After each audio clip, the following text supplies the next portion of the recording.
The Bleacher Report app is your destination for sports.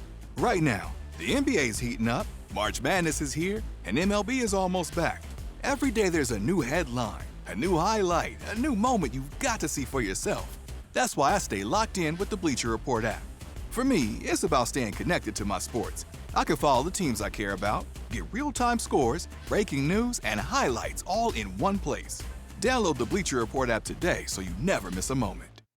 Hi, this is Alex Kantrowitz. I'm the host of Big Technology Podcast, a longtime reporter and an on-air contributor to CNBC. And if you're like me, you're trying to figure out how artificial intelligence is changing the business world and our lives. So each week on Big Technology, I bring on key actors from companies building AI tech and outsiders trying to influence it, asking where this is all going. They come from places like NVIDIA, Microsoft, Amazon, and plenty more. So if you want to be smart with your wallet, your career choices, in meetings with your colleagues, and at dinner parties, listen to Big Technology Podcast wherever you get your podcasts. Welcome to Heaving Bosoms, the podcast where two best friends recap romance novels while living in the world with executive function issues.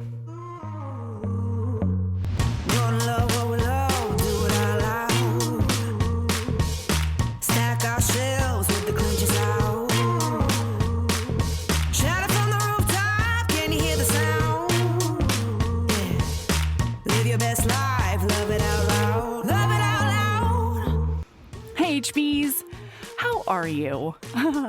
I'm having some issues balancing everything, but we carry on and we channel anxiety in the most productive outlets we can find, right?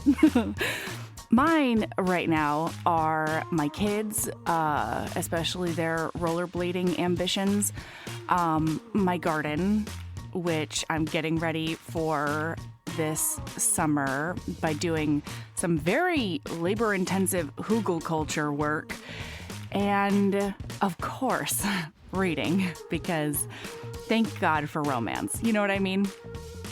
If you want to let me know what your anxiety channels are, I would love that. Not only because it gives me a peek inside your brain, but maybe it'll give me a good idea for another outlet.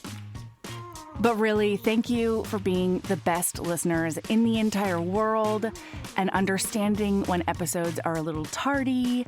I couldn't do any of this without you. Okay, today we're jumping straight into the next part of For Whom the Bell Tolls by Jaysea Lynn. Last week, if you remember, was parts 1 and 2. Today is part 3, and tomorrow will be part 4. So, if you haven't listened to last week's episodes, hit pause right now and go straight there. And for this week, the same content warnings apply. All right, here's part 3 of For Whom the Bell Tolls by Jaysea Lynn.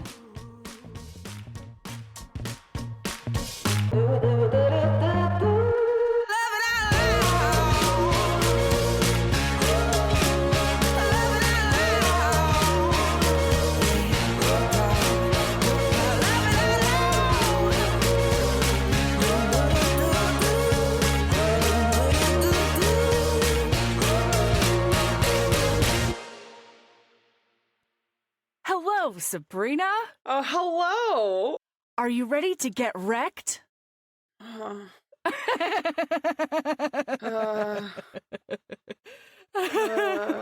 Yeah. Oh my God.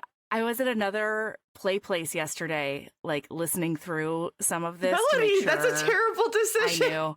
Look, man, I gotta do what I got to do. You know what I mean? Listen, I feel you. Okay, so you know how, in theory, it is impolite to look at somebody's phone, right? And what Sure. you see on somebody else's screen, if you are actively looking at their phone, that's your own issue. You know what I Yes. mean? That's a you problem. Mm-hmm. I was at a hockey game yesterday, though, Oh ho. reading, and it was just before the game, and I was just hanging out, knitting and reading, and I had my phone propped up on my foot, and I did open up the book, and it was just directly into an extremely graphic smut scene. And nobody would ever know that from looking at me. Sure. But if they're looking at my screen, they will see the word cock at least 10 times a page. You know what it's Yeah. that kind of No, smut yeah. scene. And like, I did have a moment where I was like, I really hope that nobody looks at my phone and they just leave me alone and just let me read my book. And I was doing the anxiety thing where I was planning what I would do if somebody did call me out. I was like, also what do I do? And knitting at the same time. Yep. I was like reading, knitting, and sitting there like anxiety planning for like, what if somebody like gives me shit about this? And like, I ultimately decided if that did happen, I was just going to look at them and be like, it's my fucking job. Yeah. Like, go fuck yourself. I have to That's read what I do this for a book living. for my podcast, like the most fucking obnoxious asshole millennial bullshit. It's for my podcast, okay? Like, nothing happened. Nobody said anything because I was worrying about something that did not happen. No, totally. I often think about getting one of those privacy screens, you know, where like if you look at it just off center, you're never going to see what's actually on there. I have one of those. What? Then what's your deal? It's because there were people sitting directly behind me.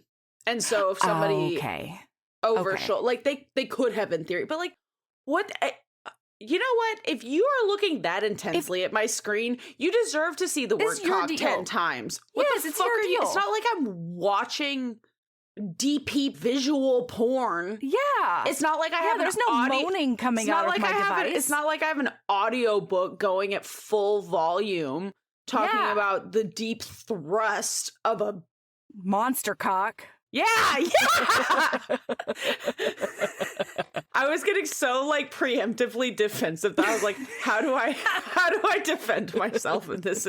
Because like I know that did you know there's like talks going around where people are like, oh my God, this, I mean, it's always going around, but like people are like, I can't believe people read this in pub, blah, blah, blah. It's like, go fuck yourself. Get out of here.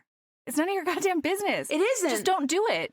You know? Like, you don't have to do it. You want to know when it becomes your business and a problem is when I shove my hand down my pants, okay? Sure. Fuck or when off, I just start reading it out loud. Like, do you want me to do that? I can. I don't know what everybody's deal is, you know? Well, or like it's also one of those things where like I don't really watch things on social media anymore, but I've been reading a lot of like long form video essay style stuff on like YouTube and things while I play Fields of Mystria.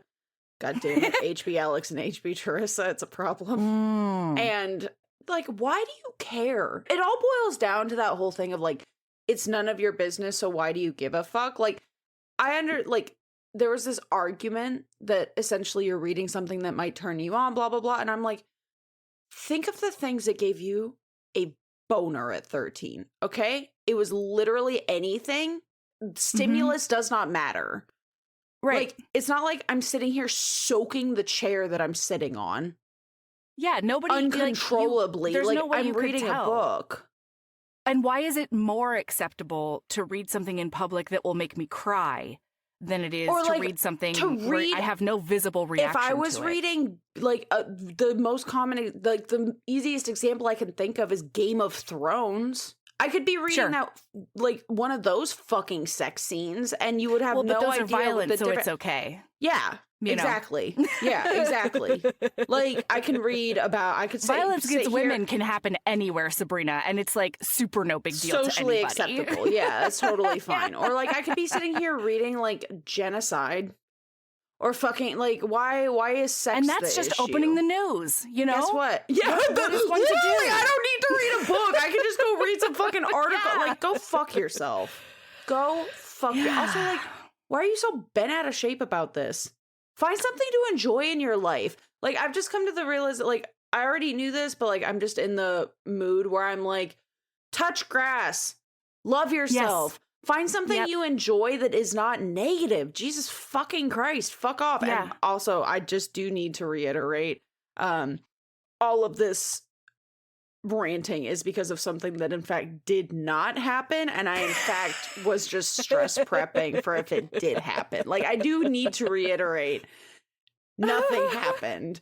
It just, I was angry just thinking about the fact that I was even concerned about it, you know? Well, no, it did happen because all of those opinions are shared widely and unashamedly constantly. Mm-hmm. You know, so it didn't happen to you in that moment, but we have that like fear, we have that paranoia for a reason. Mm-hmm. And if people would just like live their own lives and not give a shit, then it wouldn't be a big deal. You know what I mean? Mm-hmm. Like, I don't know. I think So much of that is like trying to police others, no matter what it is, whether it's other people's bodies or other people's music or other people's reading or whatever. It's How just do you like you have don't that have much- to partake in it. how do you have enough time and energy to give Yeah. so many fucks about what other people are doing? Yeah. How do Right you, now, like, the streets of especially- Tehran are on fire and there's literal acid rain raining down because of what we're doing over there. And you have time to worry about what I'm reading in public or not? Yeah. Go fuck yourself. Go fuck yourself. Like, please turn that into yourself and think about what an incredible life and situation that you have. That can be a worry for you. yeah. And then go enjoy Shut your up. day. Yeah, like really. And I mean that from my core. Don't have a terrible day. Go enjoy your day. It'll be Yeah. great. Yeah. Like I legitimately part of me, and this is the most condescending thing ever, but like I just so sad for you if the greatest joy in your life is Being pissed off at other people, the outrage. yeah, like Yeah. I'm just so sad for you. Truly. You deserve Yeah. better. Yeah, absolutely. Okay. And all of that is to say, we are putting off talking about one of the most beautiful books I've ever read. I mean, this is pretty actually like on brand for what we're about to talk, because we're talking about war and like giving us like Yeah. enjoy your day and don't worry about other people unless it's Yeah. actively harming others. Just be really grateful for everything that you get to experience. Yeah, like because unfortunately, and for whom the bell tolls, shit's kind of hitting the fan because we ended last week on a delightful cunnilingus journey and blowjob times. Yeah, and they had like basically just decided to like be together, but they're going to take the physical slowly, right? Mm-hmm. And then almost immediately, Belle has to go out on a patrol with a bunch of his soldiers. And so this is one of those situations where he doesn't know how long he's going to be. He doesn't know how much contact he's going to be able to have. But he says that he loves getting her text message, like thoughts throughout the day or pictures or whatever. And whether or not he can respond when he gets a moment and has like whatever service is in hell, ? To look at them, it's like having a conversation for him again. Yeah. Because like when he's on patrol, he just leaves his phone in his office. There's no phone on the field. Yeah. And Okay, like, yeah. she just sends him little updates and like there's no expectation that there's responses to everything. It's No. just her being like, look at my life. Look at what's Mhm. going on. I miss you. I care about Mhm. you. I'm thinking of you. We don't use the L word here. And it's real sweet and cute. Yeah. And then we have so much growth on her part and Sharky's part, and we see them getting to know each other. Like there's a day where they just have a rainy day adventure, and it's the cutest thing because like Sharky's like, look at those birds. I wish I was a bird. And Mhm. And she's like, and let's be birds. Lilliputian. Let's do it. What is her name? Sharky? What? Lily? What's Lily? her- Lily. Oh, I was close Lily. with Lilliputian. You were. You What does went that like mean? extravagant. Why do I know I that have no word? idea. I don't know. I mean, lilicution is a word. Oh, cool. So not only Wait, or is it? Is it? I mean, elocution is a word for sure. Lilliputian? All right. Lilliputian It is a word. and it means trivial or very small, or a trivial or very small person or thing. That is the Well, that's opposite not of our Lily. heroine. Yeah. That's right. Yeah. Anyway, Yeah, it is lilliputian. Lillicution is not a word, everybody. I'm at least really glad that I got the word right, even if You it's not did. the right word. Yeah, so they go and they play in the rain, and it's another one of those scenarios where Sharky is a little bit unsure because this is something that would get her in extreme trouble in her latest mortal life. And so it's another moment where Lily is showing like how safe she is and how much fun and freedom she can have in the afterlife and in the living situation that they're in. And so they play in the rain and then they come inside muddy and giggling, and the poor house has to clean up after their footprints. And then Lily, after they shower, say poor house, but that house definitely gets some joy out of it because, like, the house it's such a yeah, you're right. Yeah, the house, like every time she's like, "Dude, I need something to do. I just want to dust." The house is like, fine, and like makes it a little bit dirty. Mm-hmm. And then like she does go over the area and clean it and then walk away, and the house is like not good enough and like fixes it. And then she comes back and she's like, "Okay, Carl, fine." Yeah. Well, and then Lily grabs a couple of blankets and makes some hot chocolate, and then they go sit in the frame of her circular hobbit front door and just watch the storm for a while, sipping hot cocoa and sitting under blankets together. And toward the toward the end of the book, it's really wonderful because we haven't even the gotten house, to the sad parts of the fucking episode yet. I know. But the house starts decorating with snapshots of these little domestic moments. And so there's a picture of them in this spot on the wall at some point. There's another picture of Lily and Belle laying on the couch sleeping right before they're like, "We're going to be together" for the talk. first time? Yeah. That's up there. Like so many. The house is such a wonderful character all on its own, you know? Mm-hmm. I love it so much. Anyway, so that night, and because remember, this is also after Sharky went on her very first sleepover. And so that night, she ends up walking into Lily's room when she's asleep. And this is the first time Sharky's ever done anything like that, right? Like her refuge is her room. That is where she's safe no matter what. And she usually doesn't come out of there at night. Yeah. But she goes in to Lily's room and wakes her up. And I loved this. The narrator was really good performing it as well. But Lily's immediately like, "What's going on, Bug?" You know, like she's real sleepy, doesn't know what's going on. And calls her Bug because that's her tiny nickname and it makes her the happiest. Mm-hmm. And she like gets into Lily's bed and snuggles up to her. And Lily can tell that she wants to say something, but she's sort of like working up the courage. She's got her little shark plushie and she's holding onto that for dear life. And then finally, she asks why her mom didn't stay. And then it devolves into her being like, "Why am I so easy to leave? Why am I so easy to hurt? Why doesn't anyone love me?" And then conveniently, I do have the quote for that, which we'll see how I make it through, because Lily's response is, "Your mother loved you as best she could.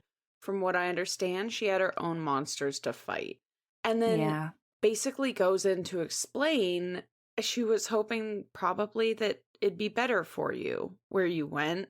And when you got, because she got taken away. And her mom didn't want to let her go, but she wasn't in a place to take care of her. Yeah. And she was probably hoping that, like, the next situation would be way better for her than she could provide. Yeah, like, what all parents hope. This was, she loved her daughter enough to let her go. And there's so many, that's a statement of society in and of itself. Yeah. You know? And then, oh my God, and then Lily is like, "I never had kids, but I always wanted them. And if I did have a kid, I would always want to, like, I would have wanted a kid like you. And you're just like amazing, you. Sharky, and wonderful." And then she says,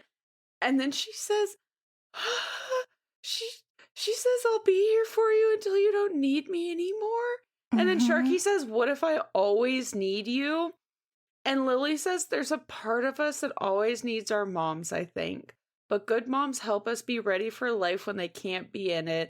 I will try. I promise to try and be that for you." And then they do their little pinky promises, and it's just real sweet. The Bleacher Report app is your destination for sports. Right now, the NBA's heating up, March Madness is here, and MLB is almost back. Every day there's a new headline, a new highlight, a new moment you've got to see for yourself. That's why I stay locked in with the Bleacher Report app.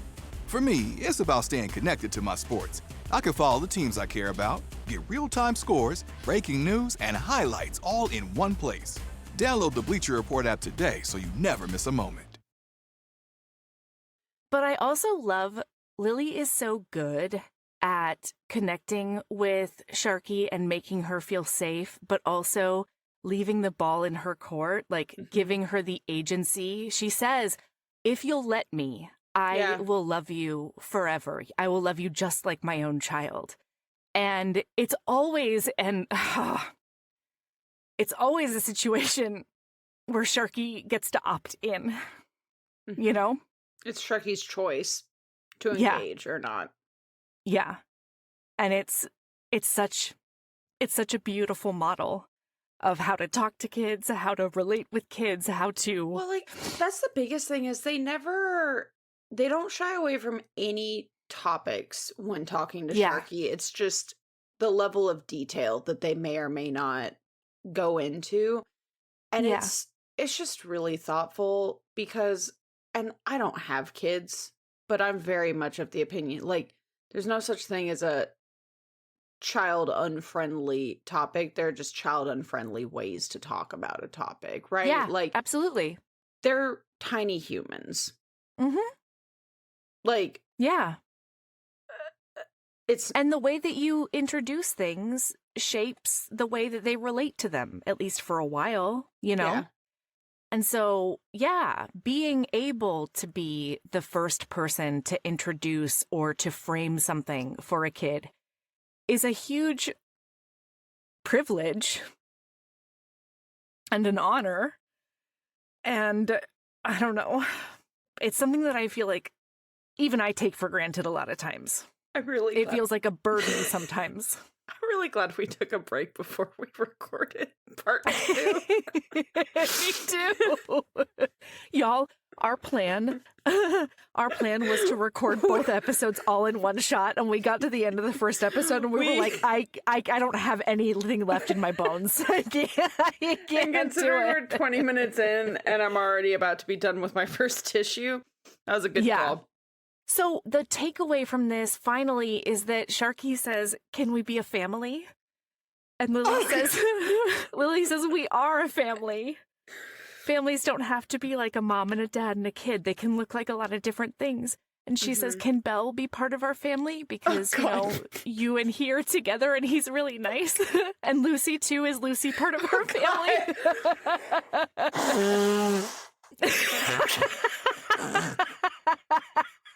I've already cried enough that my nose is stuffy. We can't do this. So do you think listener really thought about how we might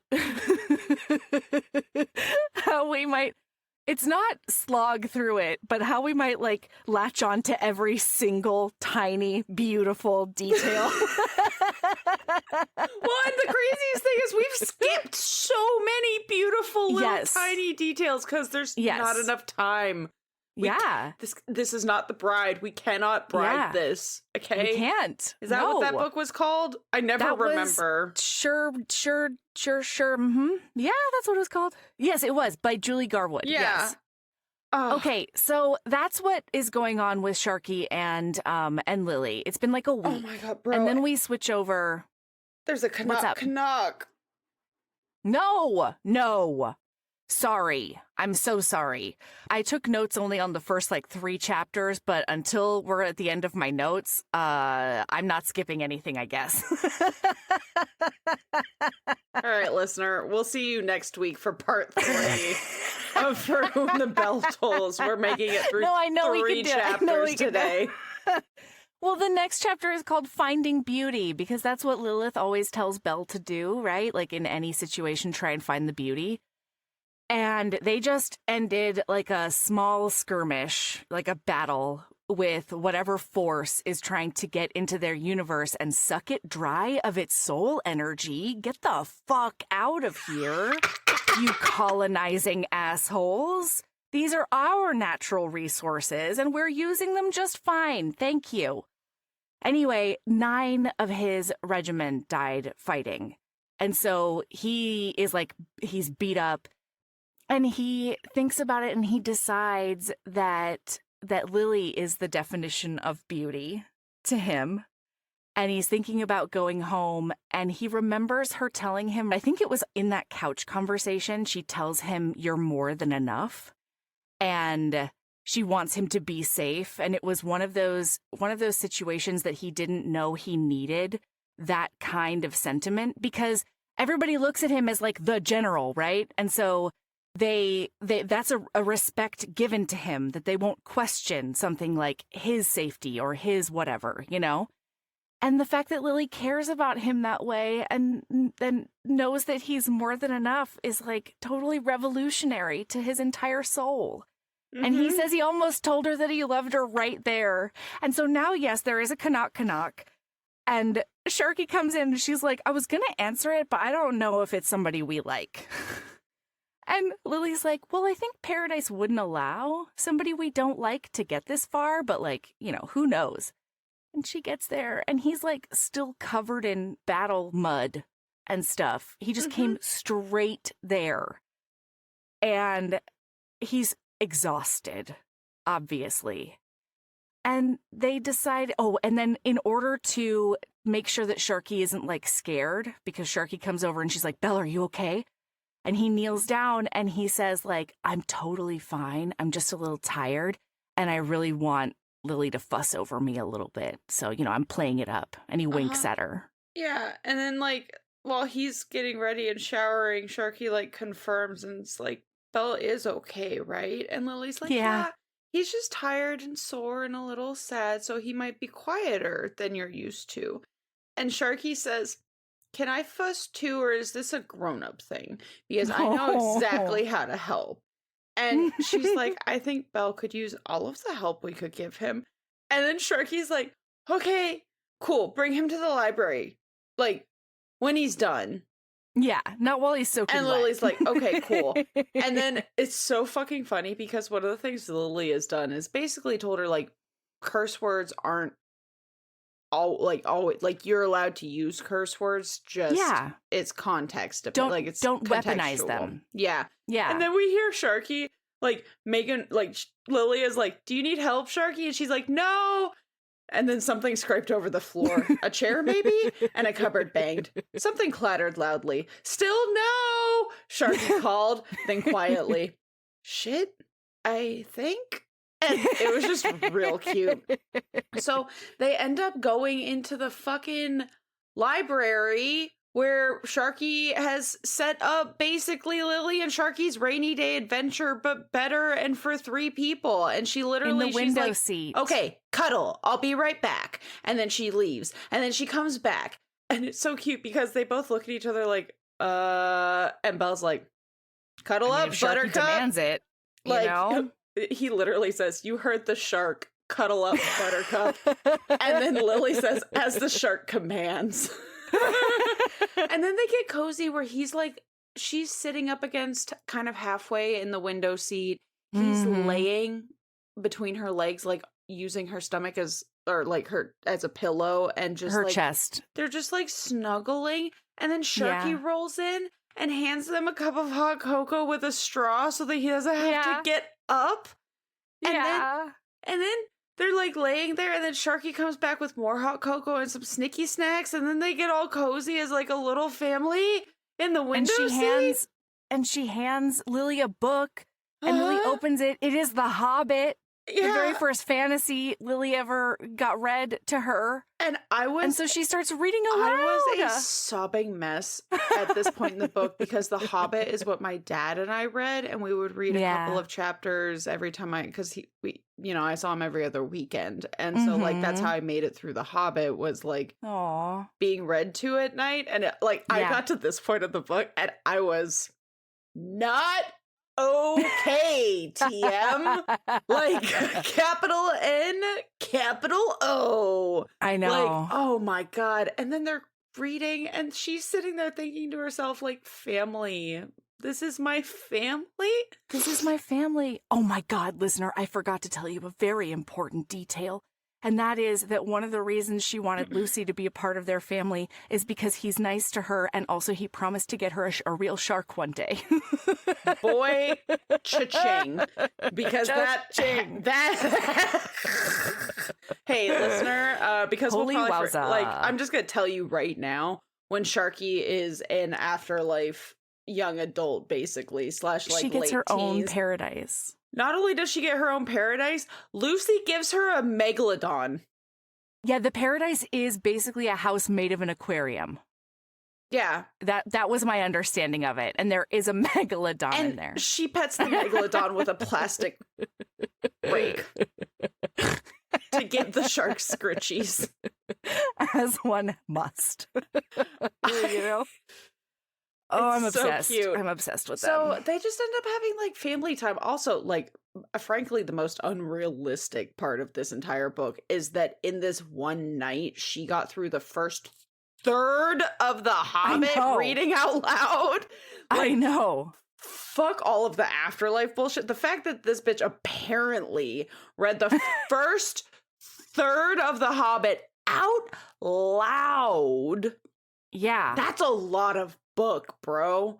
That's a lot of like- book, especially if you're not like training.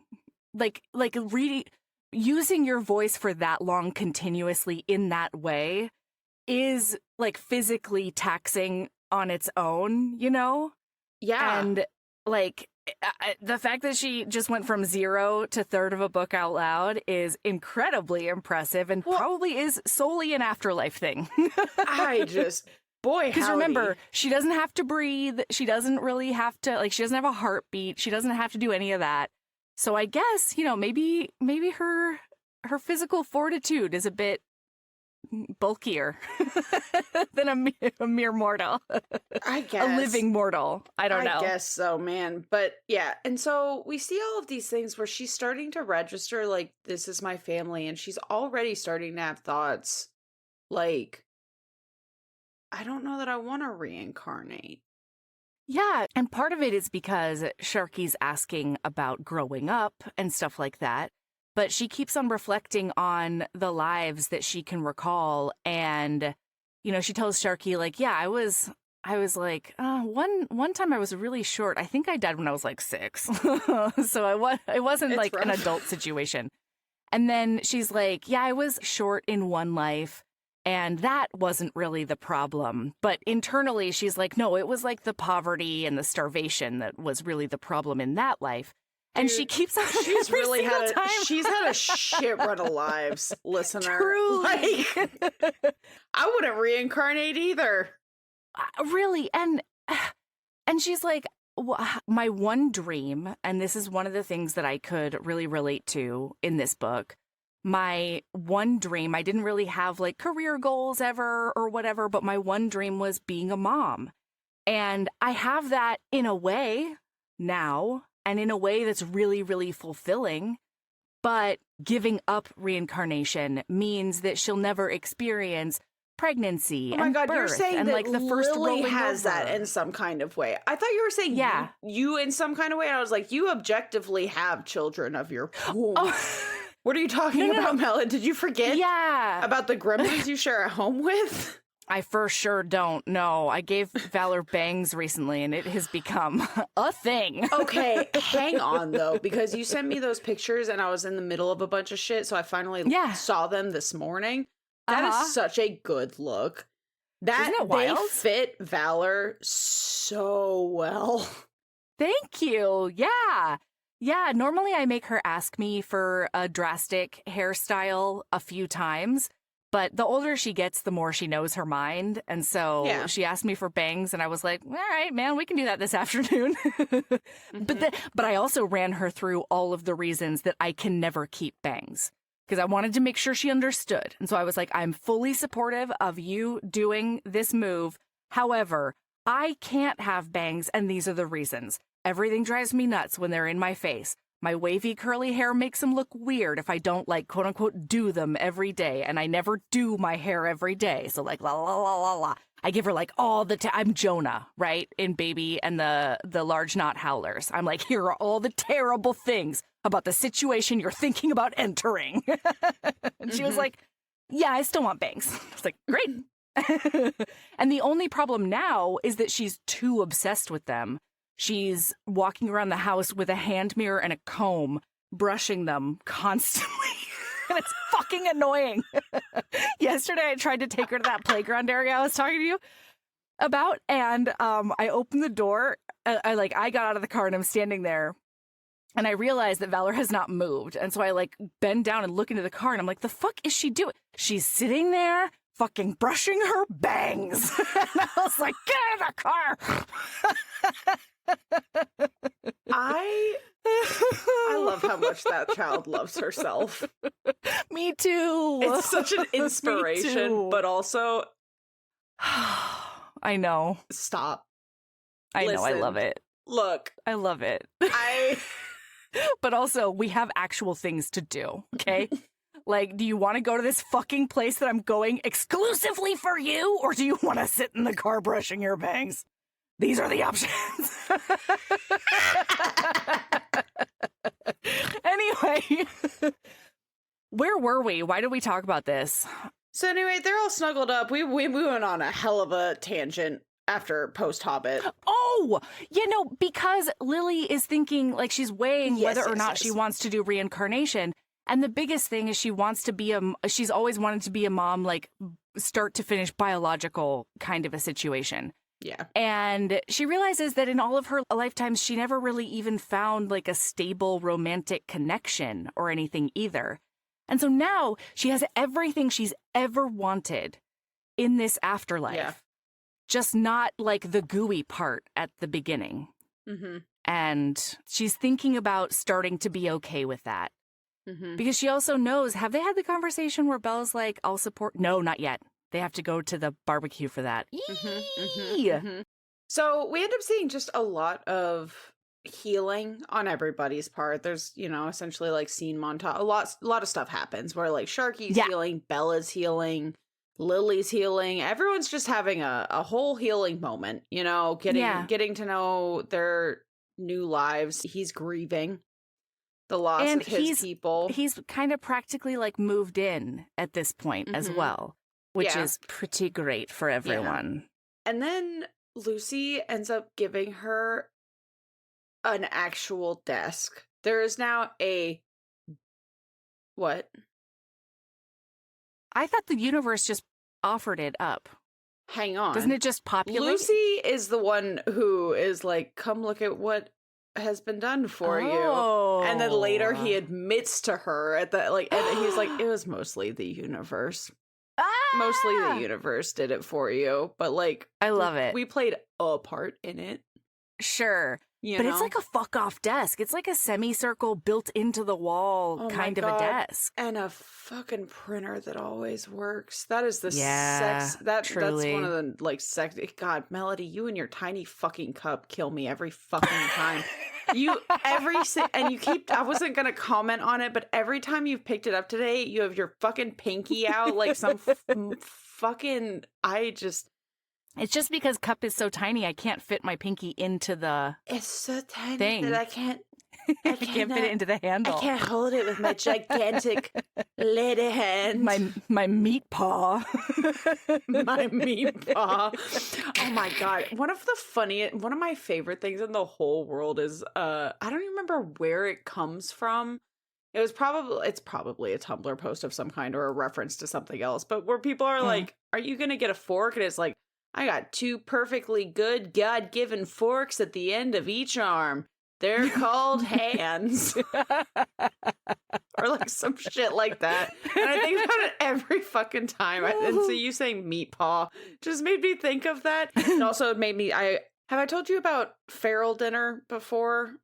No. Oh, okay. Maybe that'll be my lady love. I hadn't fully decided what my lady love. Yeah, you know what? Feral dinner is going to be my lady love. Remember this? That's exciting. Remember this two perfectly good forks at the end of each arm conversation. Indeed. Yeah. Yeah, this sounds like something I should either definitely introduce to Valor or never introduce to Valor. We'll see. that it'll be a longer conversation than, Fair. Hey, this is what you should do. It's you'll understand when we get there. Okay. The Bleacher Report app is your destination for sports. Right now, the NBA's heating up, March Madness is here, and MLB is almost back. Every day there's a new headline, a new highlight, a new moment you've got to see for yourself. That's why I stay locked in with the Bleacher Report app. For me, it's about staying connected to my sports. I can follow the teams I care about, get real-time scores, breaking news, and highlights all in one place. Download the Bleacher Report app today so you never miss a moment. So anyway, It's very domestic. It's Yes. domestic. It's day to day. That's one of the things I really love about the book is that so many consequential, beautiful, poignant things happen, but it's all wrapped in this like mundane, domestic, really stable life that we get to watch. And part of it, includes like taking Sharky around and exploring still. And, Sharky's like still training with the Valhallans and stuff.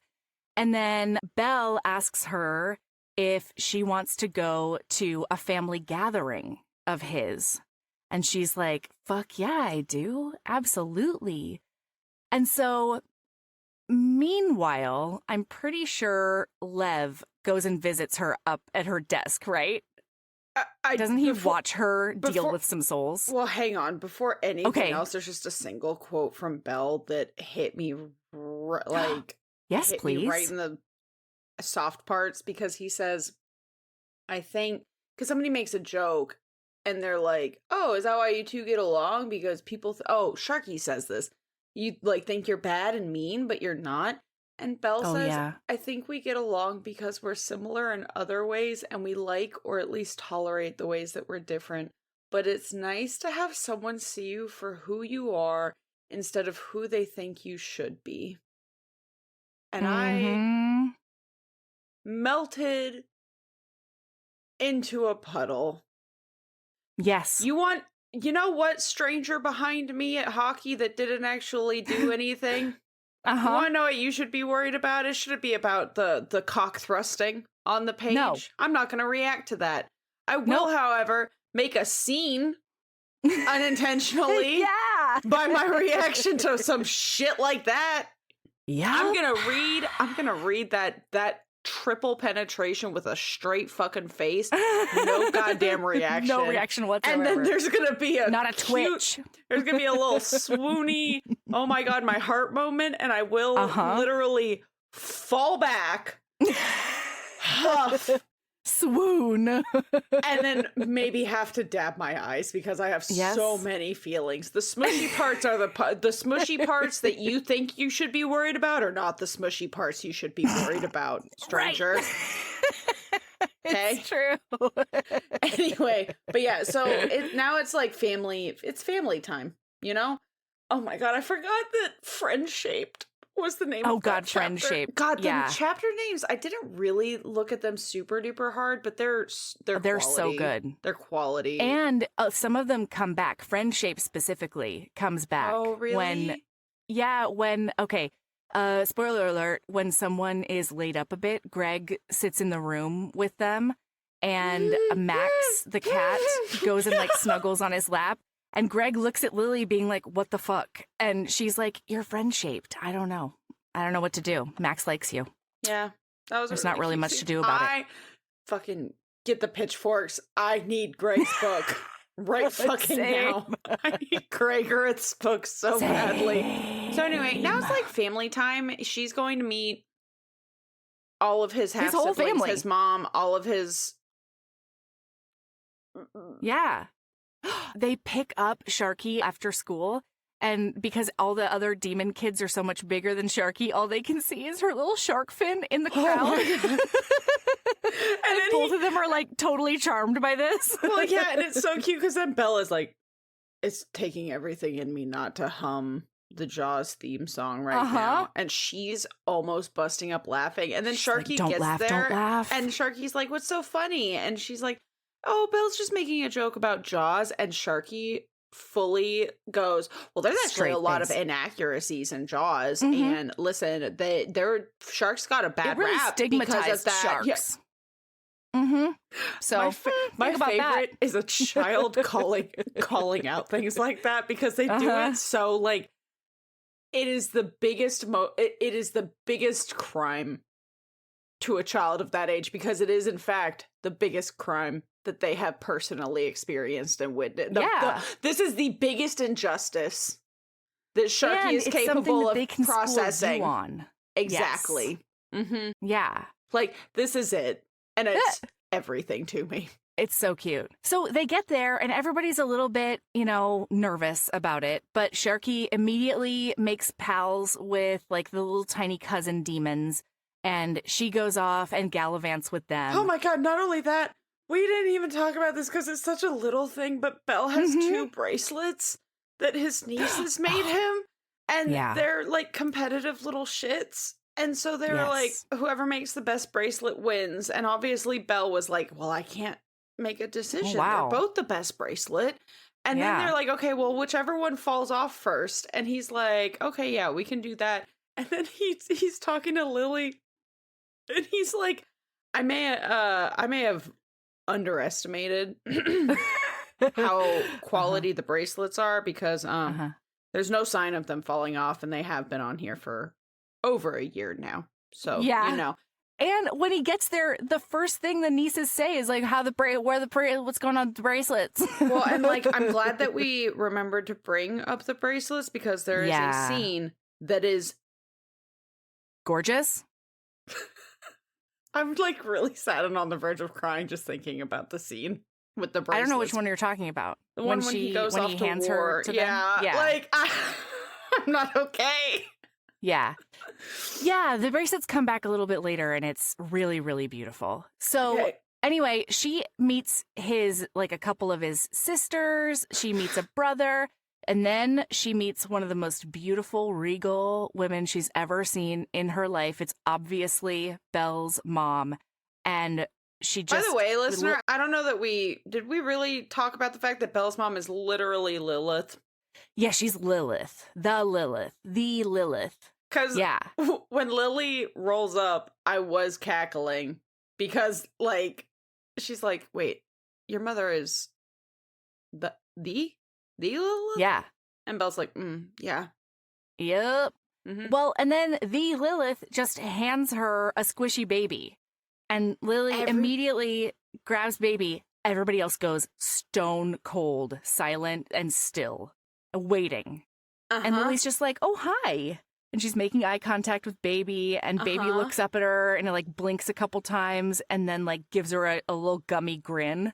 And everybody's like, oh. And Lilith is like, look at that. It's not often and yet like someone so quickly. You should feel special. And then Belle comes out of the crowd and says, it's not often Anya like someone at all, Mom. I can't believe you.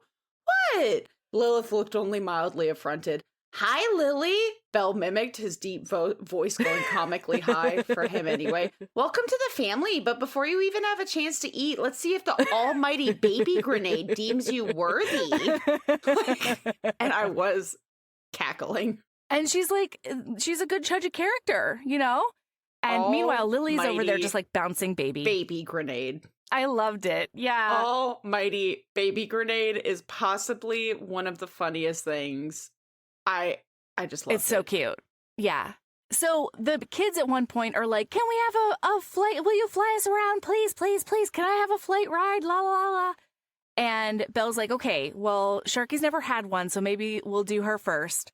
And while Sharky is getting flown by Belle for the first time, Lily is totally fitting into the family, giving people shit, joking around. It's fantastic. And then when Belle gets back, he grabs Lily and he's like, your turn. And so he takes her up flying. And she's like, oh, I've got a stomach of steel. Oh my God, this is like really crazy. Flying is actually really crazy. And also he's carrying her Mary Carey style. And that's really nice. And so as they're up there, they start talking about like, actually serious things. Because I think he says something like, you're really good with that baby. And she's like, yeah, I always wanted to be a mom. And then they talk about flying. And he sort of stops himself as he's saying, like, I always dreamed. And then he stopped. And so she's like, no, please tell me what's going on. Well, so they're still in the sky. And this was really beautiful because she says, why do you ever spend time on the ground? Yeah. This is amazing. And he says, people I love are on the ground. Life is on the ground. Flying is a gift. It's a part of myself that is intrinsic, necessary. But the things that are the most important to me, those are on the ground. Yeah. And then you're correct. They are chatting, and she is basically like, so what are your dreams? I love sharing this with you, but what are your dreams? And then he says, like, we promise to be honest with each other, but I don't want to hurt you. And she's like, just go ahead and tell me. And he tells her about having a child and a woman that he loves and, like, having a family and all of these things. And he says that's what he dreamt about. Yes. Importantly, he doesn't present them as current dreams. But then she responds and says, I know the feeling. I've always wanted to be a mom, always wanted a couple of kids, blah, blah, blah. But then she says, so I get it. I know you'll be an amazing father, Belle. And he literally stutters in the air. Right. And he's like, and looks at her. Hang on. Hold the fucking phone. And then he slams them down to the ground as fast as he possibly can. Safely. Yeah. Yes. Comfortably still. They get down there and he's like, what do you mean I will be an amazing father? Well, and all of that started because he said that he always looked forward to, if they had wings, teaching them how to fly. Because his dad told him one of his favorite things was teaching Belle how to fly. Yeah. And so when she says, like, you're going to be a really good father in present future tense, he's like, is there something, and is there an update I don't know about that souls can now have children? And she's like, oh, no, but I am going to, like, reincarnate at some point. She says, and I want you to be happy. Fuck you, Lily. I know. And he says, but you won't be there. And she says, well, you can't have the life you want with me. And then I have the quote because... Yes, please. Devastation Central, because he says, what kind of life do I want? And she registers that it's a rhetorical question. And so he continues and he says, I want to be a capable general to my legions. I want the other universes to stay the fuck out of ours so that I have more time to spend with my family and friends. The role of fun and favorite uncle is a title that requires effort to maintain. I want to read more of those smutty books from your library. I read the one with the tail, by the way, princess, and I took notes. I want to watch our Sharky grow up and lose her fear and probably take over the afterlife. But that's fine. I have confidence she'll be a wise and benevolent, if chaotic, ruler. Yeah. And she's like, well, and then he says, I want you. I want you as my friend. I want to send you stupid texts. I want to make you blush. I want to fuck you and make love to you and do things with you that would probably get us sent to hell by silly mortal standards. And I want to laugh with you during and after.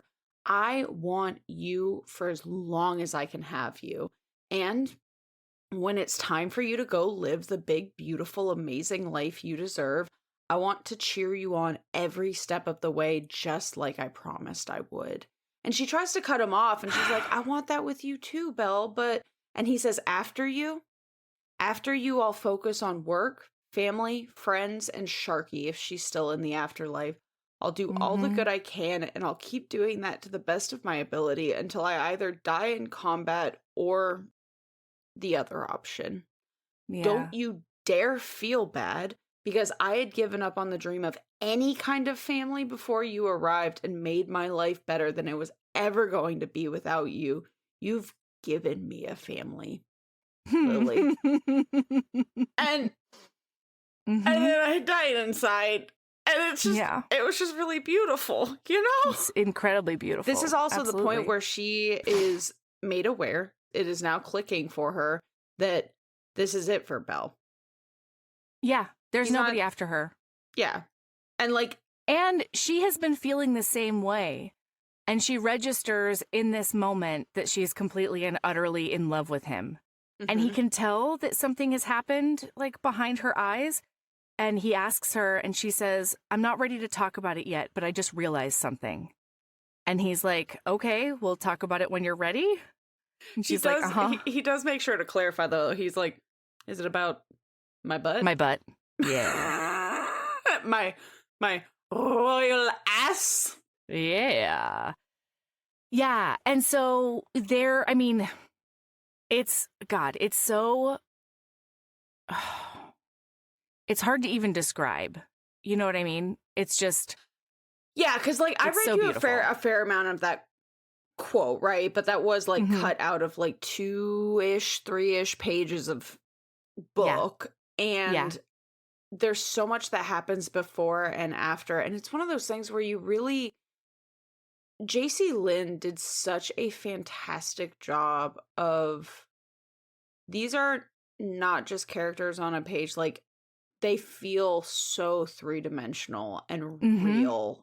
most definitely. And there's so much buildup to get to this point that you and I, by the nature of pod, have to just kind of scoot our way through as Yeah. fast as possible. And like, Yeah. oh God, it's just really beautiful. And I'm really excited about Greg getting the same treatment. Oh, if only, if ever. We'd love that. There's Yeah, but no pressure. Lily basically, yeah, but Lily basically gets accepted into the family, and then they end up going back to Carlton, I believe they're calling the house now. Mm-hmm. Oh, and then they do have penetrative sex for the first, no, not yet. So then after like snuggling up and everything, he gets notified that he has to go back out to do another patrol, or there is a, you know, some sort of kerfuffle happening in the same spot. And so he goes back out, and she realizes, like, I should have told him on the field. I should have told him right when he left. But she didn't want it to be like a just in case kind of a declaration, you know? Yeah. So she didn't tell him. And he's gone for 2 weeks, I think. Something bananas. Yeah, he's gone for a long time. And while he's gone, we end up having, like, this was really nice, is it wasn't only when Belle was gone that we had these, but when he's gone, Jaysea Lynn really takes the time to dive into Lily beyond just a romantic partner. Yes. Yeah. Is, I always forget, like, it's not that I forget how much I love that, but it's always just really refreshing when that happens in a romance, because like in Sure. shorter romances, so much of the book is just these are people and there's enough about them for you to be invested, Mm-hmm. but they are just romantic interests. in Yeah, the and when you novel. see individual growth, it's through the romance or Yes. because of the romance. And yeah. this was like, and this is something that you can only get in a 650-page novel, right? Like you're not going to Yeah. get this in a 200-page novel. Yeah. Unless I mean, that's not true. That's a very broad brush to paint that with. But But you know what we mean. yeah. But we see so much learning more about Lily's childhood and how she was raised and how she left the church. Content fucking warning for religious trauma in this book, because like it's a lot. Well, but we actually learned that through Belle. Remember? So it is kind We of d- via well, the we- romance, we- that in particular. Yeah, but that happens way later. This is like in the midst of her talking about her experiences still. We're Yeah. getting snippets still. Yeah. But it's like talking more about her. Like we're starting to get a broader idea of what her mortal life was like. Yeah. And one of the things I loved, I think it might be in this section where she says something about how she loved people. And one of her friends told her that there's like a sweet way that people love, and then there's a mama bear kind of love. And that's what Lily offers. Mm-hmm. Yeah. And she's still bringing that energy to the help desk at Hell's Gate. we're still getting all of those interactions with her at work, with Sharky, with friends, and everything, right? The Bleacher Report app is your destination for sports. Right now, the NBA's heating up, March Madness is here, and MLB is almost back. Every day there's a new headline, a new highlight, a new moment you've got to see for yourself. That's why I stay locked in with the Bleacher Report app. For me, it's about staying connected to my sports. I can follow the teams I care about, get real-time scores, breaking news, and highlights all in one place. Download the Bleacher Report app today so you never miss a moment. And so, finally, how does she find out Belle is back? She's been sends texting her him a a string of text texts. message. Yeah. Her phone buzzed. Big guy. Hey, princess. I've missed you so much. I'm just getting back and I'm going to grab a change of clothes and a sponge bath in my office and I have to do a quick report, but then I'll be right up. And she's like, fuck that. And she grabs her file. Well, because right before this, sorry, I don't think we're setting this up very well because of the jump to the text messages. Sorry. But as he was gone, she's like still sending him updates about her life and her day and her thoughts and all that kind of thing. And she's been sort of solidifying into a decision while he's been gone. And as she's been reflecting more on her life and lives and what she has with Sharky as well. And she's just about made a decision, but she's not super sure. What she does know is that they're not going to be able to get any further until she fully opens herself up to Belle. And so she texts him and it just says, when you're back, I would love to talk to you about something. Mm-hmm. And Belle is a Sabrina and a Melody because he sees that. And he's immediately like, oh, fuck. Oh my God, what does that mean? She's breaking Lucifer up with told me. him, Lucifer told him that since Belle's been gone this time, Lily's been quieter. And why would she be quieter? And what has she been thinking? What has she been ruminating on? Belle thinks to himself, oh fuck, oh fuck, oh fuck. And now she's coming to his office immediately. Oh God, oh fuck. I don't appreciate you holding up a mirror like that. Jaysea, Lynn.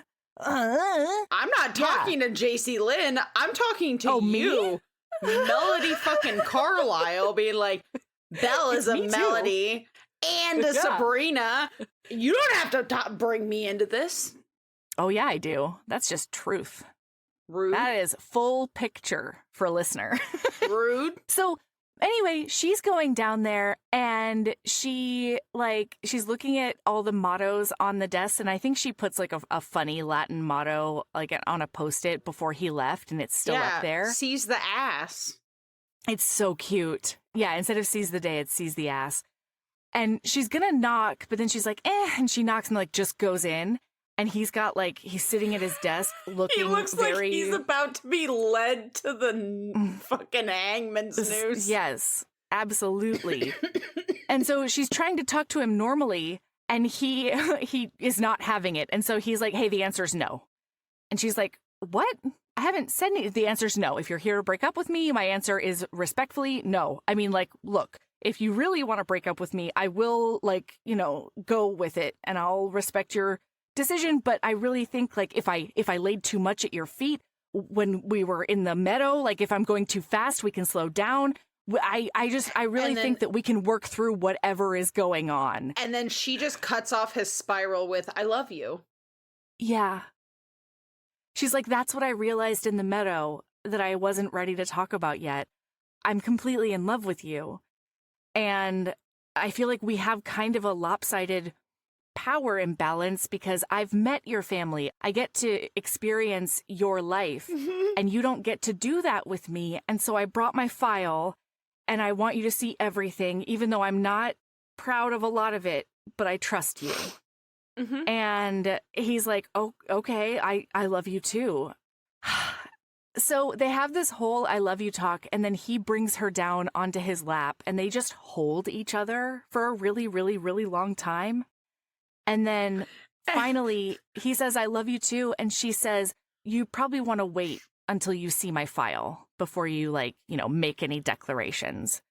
And he tells her that it won't matter It's not going to make any kind of difference because he loves the person she is now and the person she's becoming. Yeah. And then, like, it's just really beautiful because this is when he shares his history. He opens up. Yeah. His story, which is the person who left him was his father. Yeah, Samuel. He was like one of the first beings created in the universe. Original. And when Belle finally came along, it had just been a very long time. He was ancient, Belle says. Yeah, and he didn't surround himself with people the way that Belle does, because we find out, like, spoiler alert, part of the reason Lucy played matchmaker is he was worried about Belle. Yeah. Belle was starting to recede into himself the way that he saw Samuel do. And it's because Samuel had been at war and, like, for millennia, losing his people and watching them die or go to the void. Or it's that whole argument that people make of, like, immortality is not what you think it is. Immortality is a really long time of watching people leave through no fault of their own. And you just continue on. And Samuel just was tired. He was exhausted. He was bone tired. And this was around when Belle was like the equivalent of like 20-ish in his early 20s in demon 100. years. Yeah.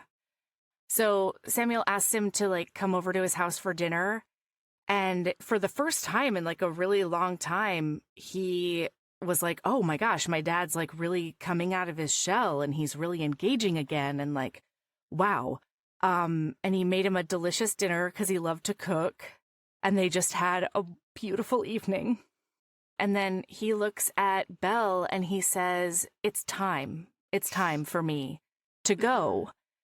Said he loved me more than I could imagine, that I was the best thing that had happened in his life, but that he was tired and it was time for him to find his peace in the void. To us, going to the void isn't like suicide is for the mortals. I suppose it's similar to dying of old age in your bed, voluntarily. If we have to go, the void is the best way. And his dad also gave him a letter that said, don't read this until you're ready. Until you need it. Yeah, and he hasn't read it yet. Yeah. It's been 100 years and he still hasn't read it. It's been, my understanding has been like 900 more years. Belle's old. That's my understanding. That I think he's like 200 or 300. Okay, 500 maybe. Minimum. No.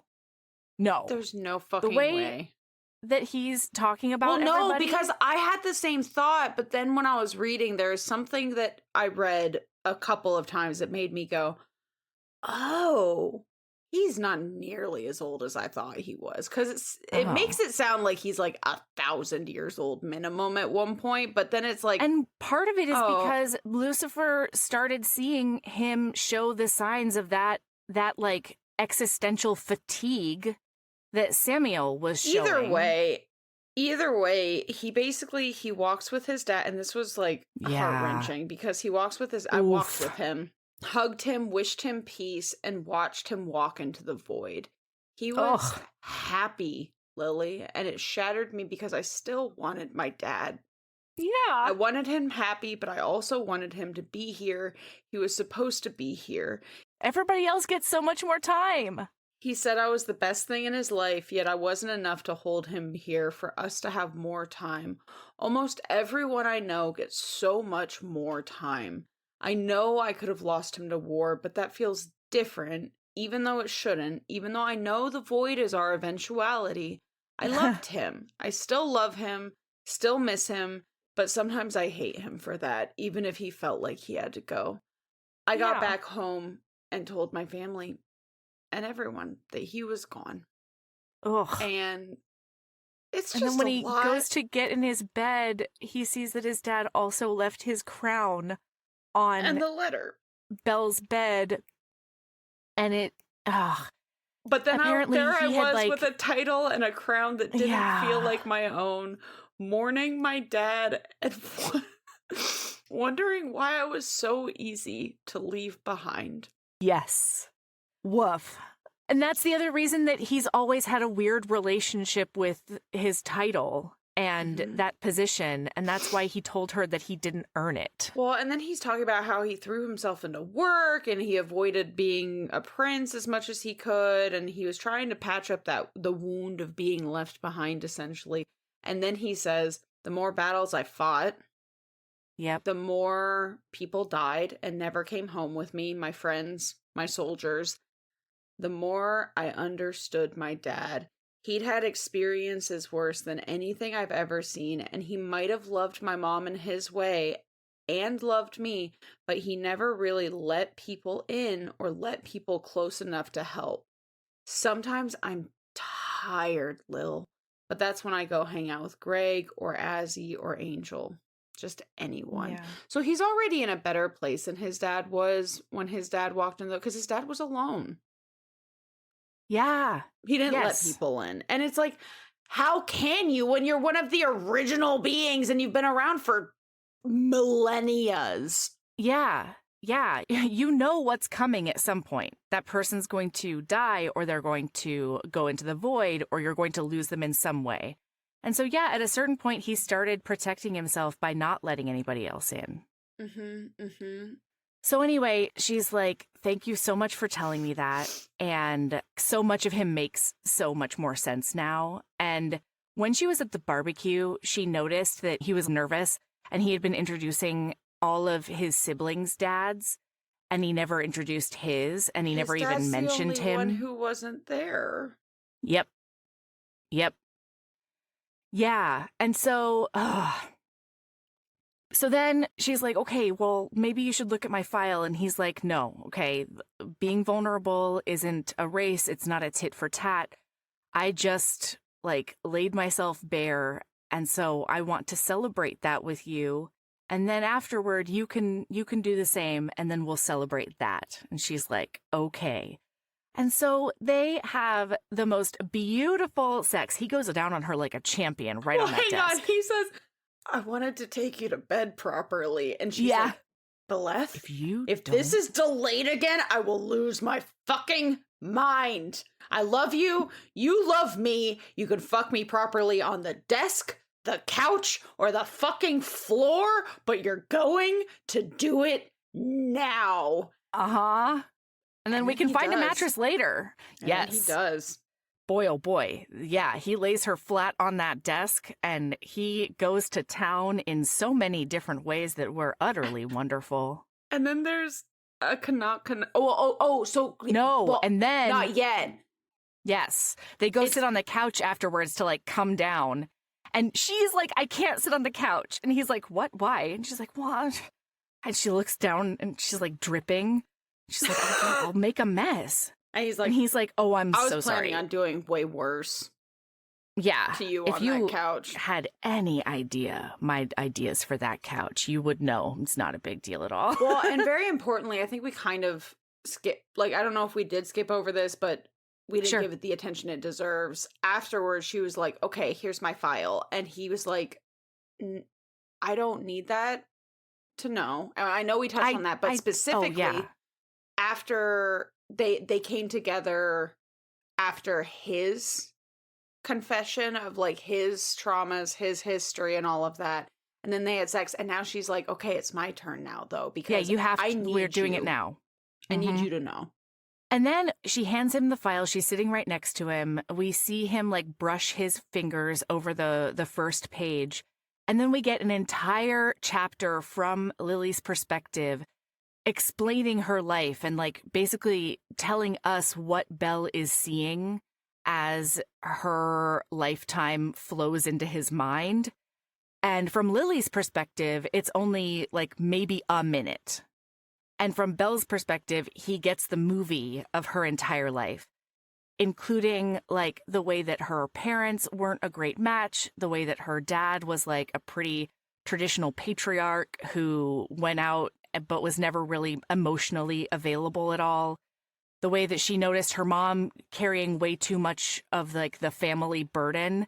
And so she parentified herself in order to take some of the load off of her mom. She's the eldest daughter. Yeah. And she knew that she always wanted to be a mom. And so why not start practicing now, right? Is what she's thinking. Oof. Big oof. Oof. And like, oh God, it says that she noticed her mom would get extra irritated when she needed things. And so she just figured out how to stop needing things. And that hit me in a very squishy part. Woof.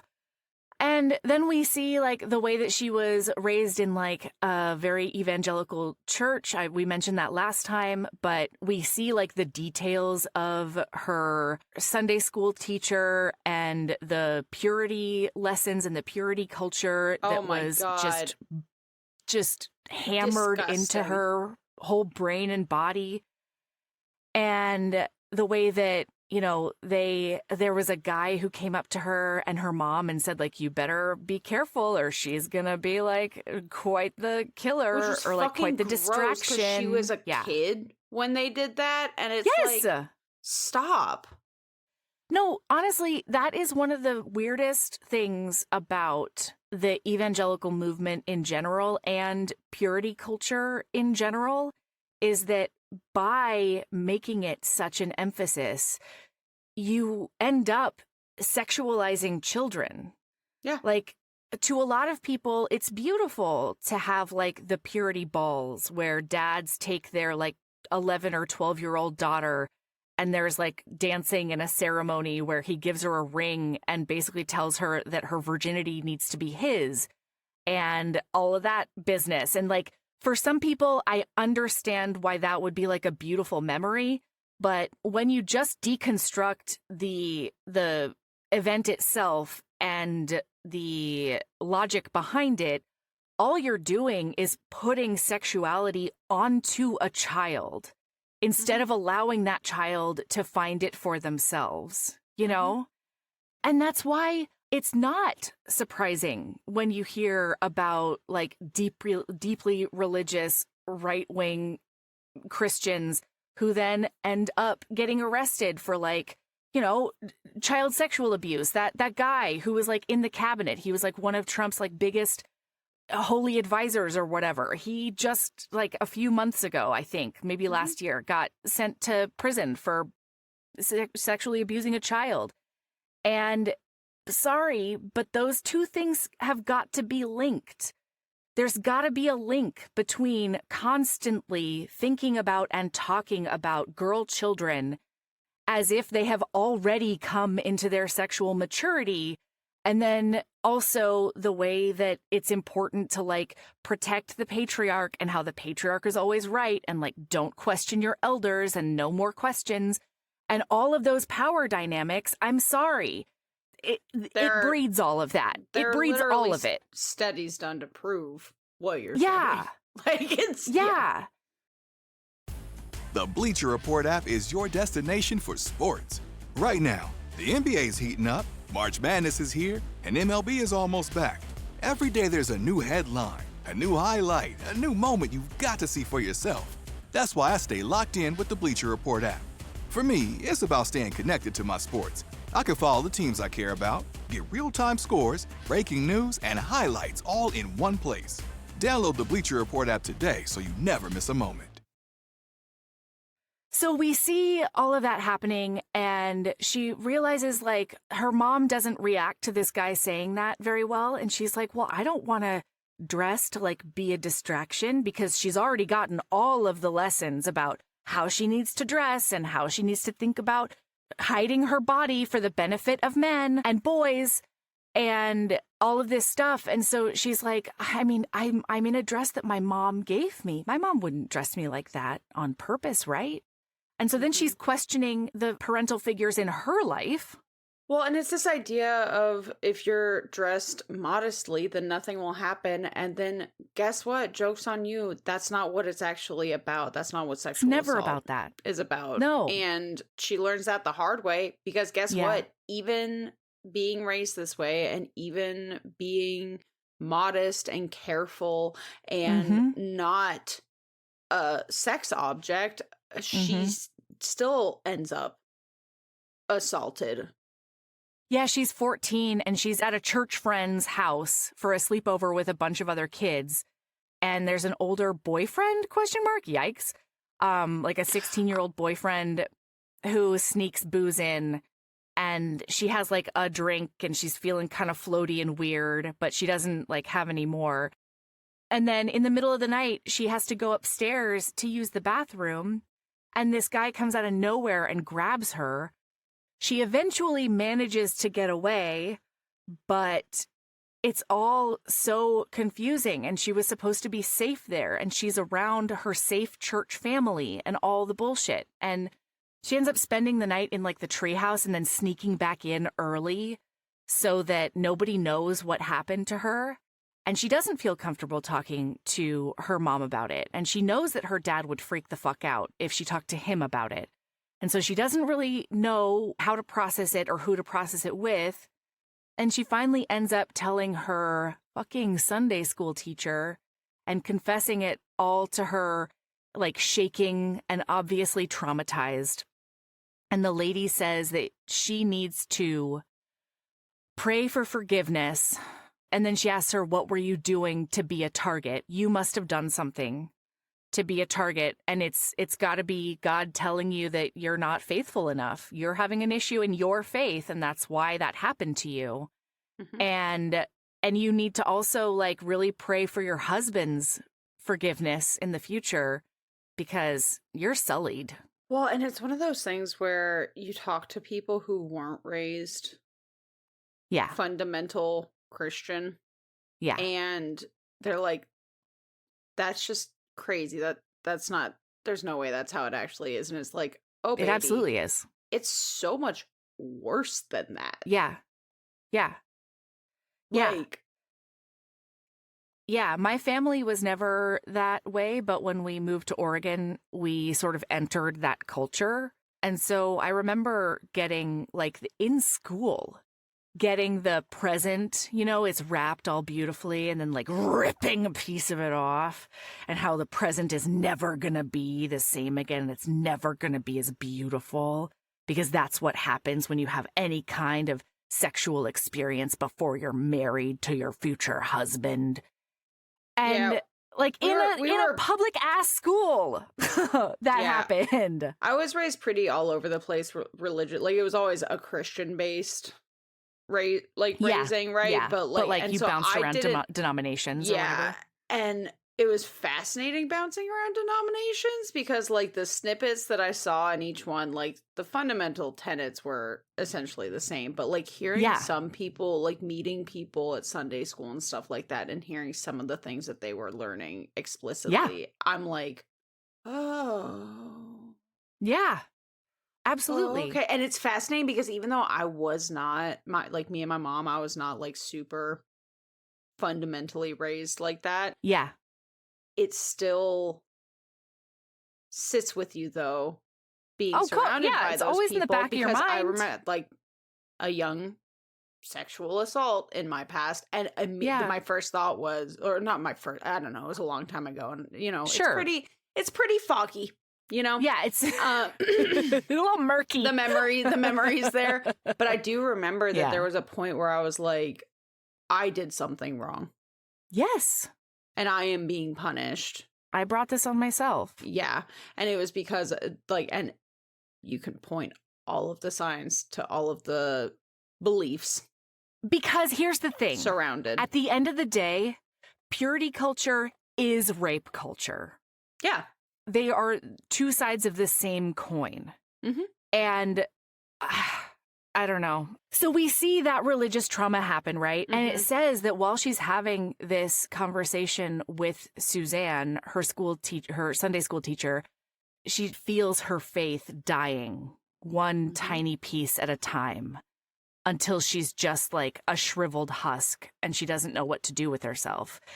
And so she like starts acting out a bit, or acting in, I guess is a better word for it, because she experiments with cutting to see if that will make the pain go away.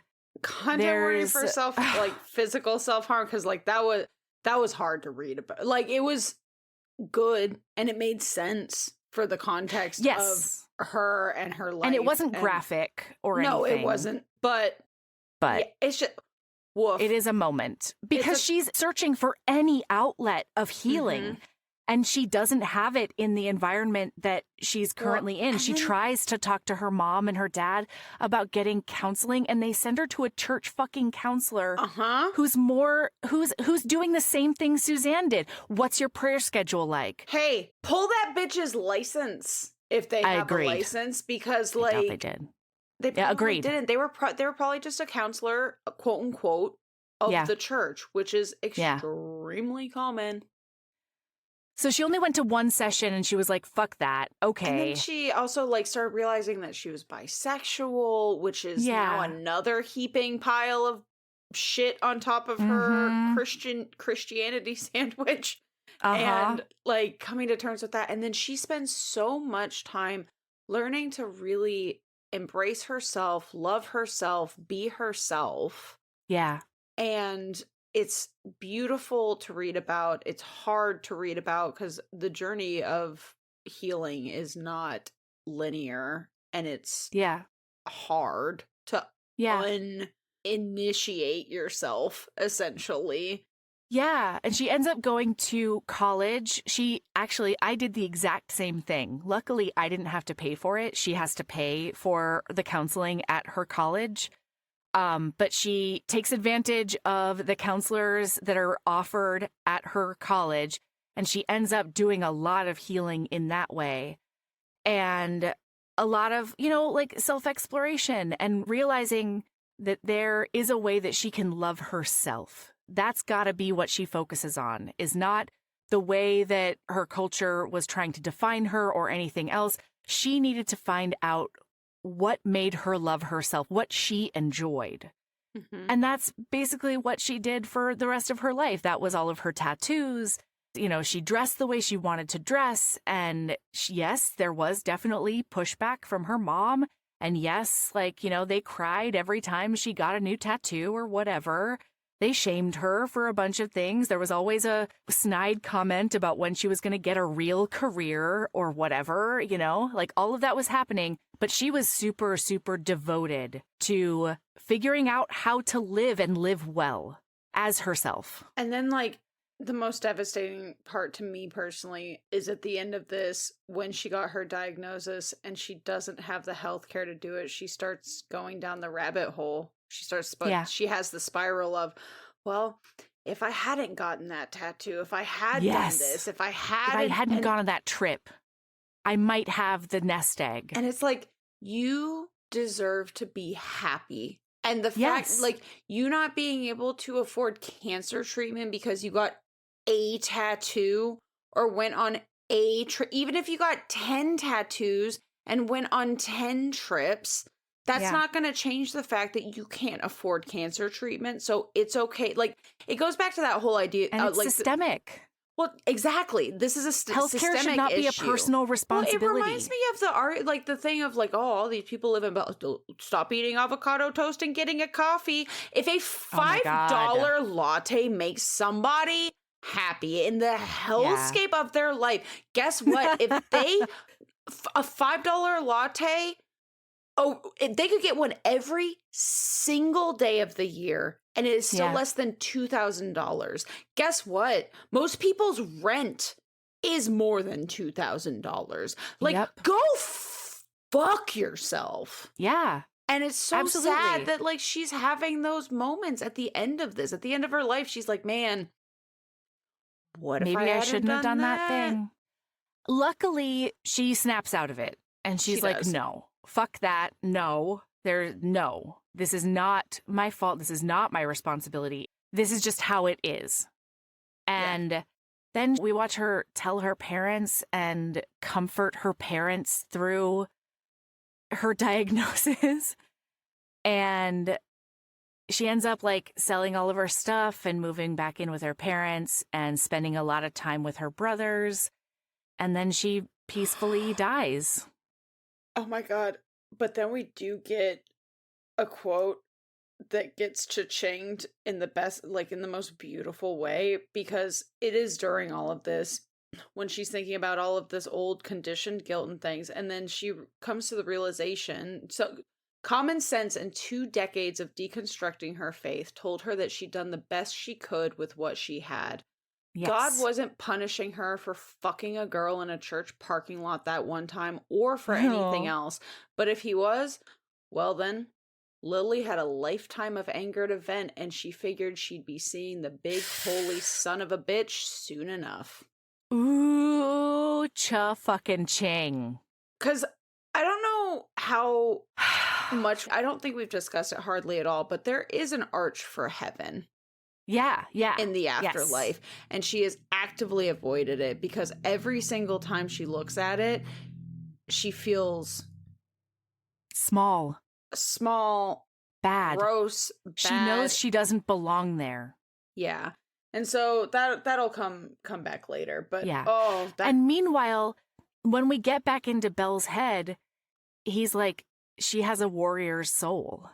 That's one of the reasons I connect with her. She is a warrior. And we saw the same thing. I don't remember if we said anything about it when they went to Valhalla, but she meets Odin and sees a bunch of like the Viking dudes. Oh, One Eye. Yeah, old One Eye.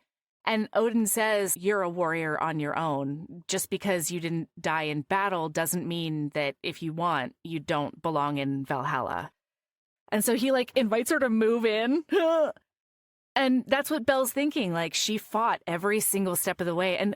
And she's like, no, I didn't. I gave up. That's what she's really ashamed about. I gave up when I got that diagnosis. He says, when asking, you fought to heal yourself from your trauma. And when asking for help failed, you did what it took to help yourself. You handled all of what you went through alone. You fought to grow and live. And at the end, you did the hardest thing any warrior could ever have to do. Surrender. Yeah. And she says, I gave up. And he says, no, you are in a situation in which you could not win no matter what you did. You chose the option that would spare others from suffering needlessly. I know how much it hurt your family and friends for you to die, and that should be acknowledged. But Lily, if you had fought knowing that it wouldn't have made a difference and given false hope while draining your and their resources, that would have hurt them so much more. From one warrior to another, I'm proud of you. Ugh. Yeah. Oh, boy. Yeah, and so then they go to do sexy times again on that couch or on the floor, maybe. Oh, wait, and they get a little bit undressed. This is when we find out on this page that he's been stealing her brother's socks so that her promise to them, that if they're missing a sock, keep her promise. Stole them from the afterlife, and he's like, yeah, I've had little teenage demons going in, and like when they're going on their own, I just ask them to pop by and steal some of your brother's socks out of the laundry. It's really cute. And he's got a drawer of her brother's socks in his desk. And she's like, you are the most beautiful person in the whole world. What a romance, you know? Oh yeah, and so then they try to do some sex. Well, yeah, because she says, I can't believe I'm about to fuck you senseless because of my brother's socks.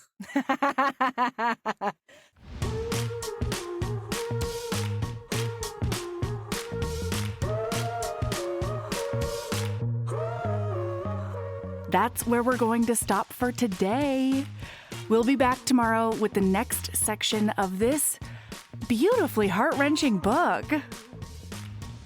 Heaving Bosoms is produced by us, Melody Carlisle and Sabrina Bradley. Editing is done by me, Melody Carlisle.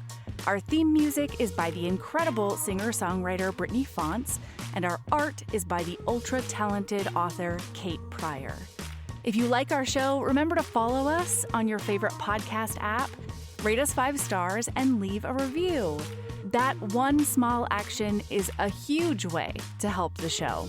If you want to get in touch with us for advertising inquiries or anything else, you can email us at heavingbosomspodcast@gmail.com. If you want more of us, visit patreon.com/heavingbosomspodcast. You can also find us on Instagram at Heaving Bosoms, on TikTok at Heaving_Bosoms, and in our Facebook group, the Heaving Bosoms Geriatric Friendship Cult. See you tomorrow.